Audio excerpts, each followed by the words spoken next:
Goeiemôre op hierdie Dinsdagoggend, die 15de April. En weer eens is dit lekker om met mekaar so in Wandel in die Woord saam te dink oor die hele gebeurtenis van Golgotha. Die kruis en alles rondom die kruis, veral dan in die lig van die eerskomende Paasnaweek.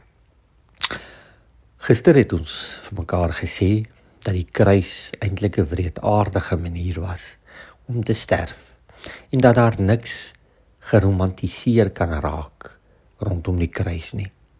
Vanoggend vat ons dit verder en ons vra twee vrae. Hoekom is mense gekruisig en wie het die kruisiging per slot van rekening uitgedink? Hoekom was mense so wreed gekruisig? Het hulle dan nie daaraan gedink hoe erg dit was om iemand op hierdie manier dood te maak nie? Nee, hulle het baie goed besef hoe erg kruisiging was. Een van die skrywers uit daardie tyd het geskryf dat kruisiging die ergste manier is vir enige mens om dood te gaan. Erger nog as wanneer jou kop afgekap word of jy lewendig verbrand sou word. Hoekom het hulle dan die mense gekruisig as hulle geweet het dit is so erg? Hulle het mense doelbewus gekruisig omdat dit so 'n afgryslike manier was om iemand mee dood te maak. Dit was 'n uitstekende afskrikmiddel. As ander gesien het hoe iemand gekruisig word en hoe swaar hy of sy aan die kruis kry, sou hulle baie versigtig wees om nie dieselfde verkeerde dade te doen as wat die een gedoen het wat aan die kruis hang nie. Die vraag, wie het hierdie verskriklike manier van dood uitgedink, die kruisiging? Waar kom dit vandaan? Ons weet dat dit wel nie die Romeine was nie. Nee, dit was al lank voor die tyd 'n gebruik. En ander volke het dit nog lank voor die Romeine gebruik. Kruisiging was ook nie iets wat net sou gebeur het nie. Dit was nogal 'n gereelde gebeurtenis. Soms lees 'n mens dat 'n klomp mense gelyktydig gekruisig is. Die bekendste van hierdie voorbeelde is Alexander die Grote.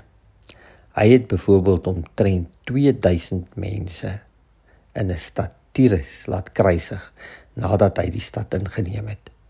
En by 'n ander geleentheid weet ons ook dat een van die hoëpriesters 800 fariseërs laat kruisig het. Hy het ook die opdrag gegee dat hulle vrouens en hulle kinders voor hulle oë doodgemaak moes word terwyl hulle aan die kruis hang. Dis eers later dat die Romeine Jerusalem probeer inneem het en dat hulle op elke dag die Jode wat uit die stad probeer vlug het, gevang het en gekruisig het. Hulle het tot 500 mense op 'n dag gekruisig. Was 'n tyd van liefdeloosheid, van wreedheid.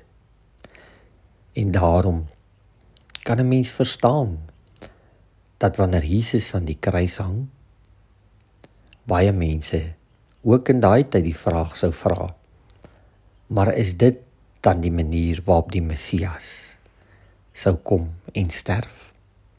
In 'n sekere sin was hierdie dood net te erg vir mense om te sê en te erken en te bely dat Jesus die langbeloofde Messias was.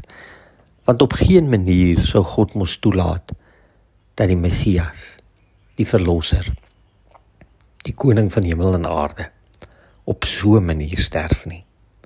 En tog is dit juis die manier waarop God dit voorsien. En daarom kan ons diep bewus raak van hoe lief God ons eintlik het.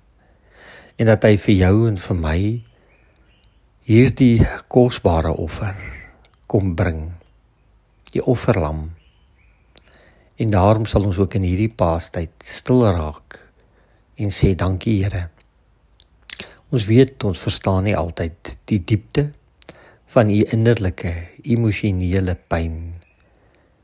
Here, maar as ons begin lees en nadink oor die kruis, dan is dit tog asof daar 'n sluier of twee gelig word en ons die diepte van u liefde, die onverskrokkenheid van u karakter, om te doen en gehoorsaam te wees aan die Vader, kan sien. En daarvoor wil ons net sê, dankie Here, dankie, dankie, en dankie dat u ook, soos wat u dink, aan hom wat saam met u gekruisig het en gesê, dink aan my as u in die paradys ingaan, dat u ook aan elkeen van ons gedink het, toe u daar hang. Ons eer u, as ons Here, en ons God. Amen.